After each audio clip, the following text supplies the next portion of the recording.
Higit 8 bilyong pisong halaga ng ilegal na sigarilyo at vape ang nasa kote na ng mga otoridad mula Enero nitong taon. Mas mabilis daw kasi ang mga sindikato kaysa sa gobyerno. Ang detalye sa agenda report ni Ivy Reyes. Talamak pa rin ang illicit tobacco trading sa Pilipinas at talo ang mga Pilipino sa patuloy na pananalasa nito. Iyan ang punto ng ikatlong International Tobacco Summit ngayong araw. Ayon sa Philippine National Police, mula January 1 hanggang June 16, 2026, umabot na sa 8.62 billion pesos ang kabuuang halaga ng nakumpiska nilang mga produkto mula sa higit 2,500 na mga individual.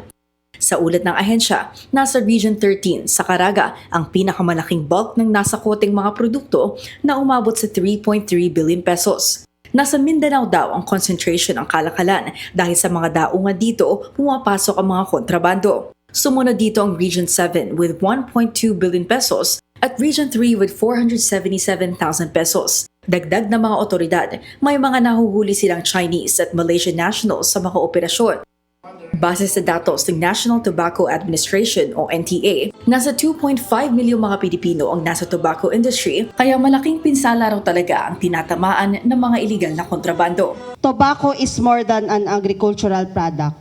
It supports households, contributes to local economies, support public programs, and essential services to our people. Smuggled and untaxed tobacco products deprive government of funds, create unfair competition to protect our people and our economy. Ayon sa Department of Agriculture, mistulang pagmamaliit sa mga lokal na magsasaka ang illicit trading. Ang pinakamalaking problema raw ng pamahalaan, illicit traders are always one step ahead. At the Bureau of Customs is,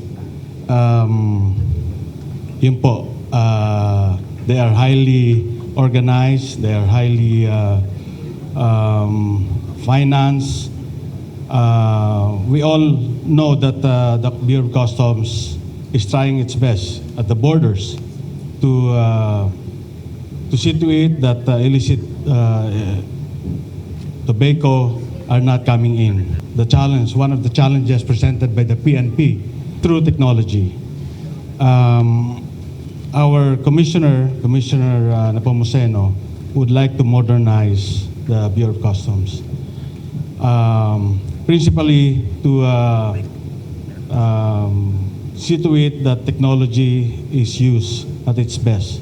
Bilang chair ng ASEAN Summit ngayong taon, malaking parte ng diskusyon ng iligal na kalakalan dahil ayon sa Euromonitor, nasa 145 billion sticks of cigarettes and e-vapes ang nabenta across all ASEAN 6 countries noong nakaraang taon lamang. Kung revenue loss naman ang pag-uusapan, ang iligal na kalakalan ng e-vapes sa Pilipinas nakapagtala ng 121 million peso loss sa gobyerno.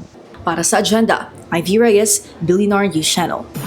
Mag-follow sa aming mga social media accounts at mag-subscribe sa aming YouTube channel para sa pinakahuli at eksklusibong mga balita.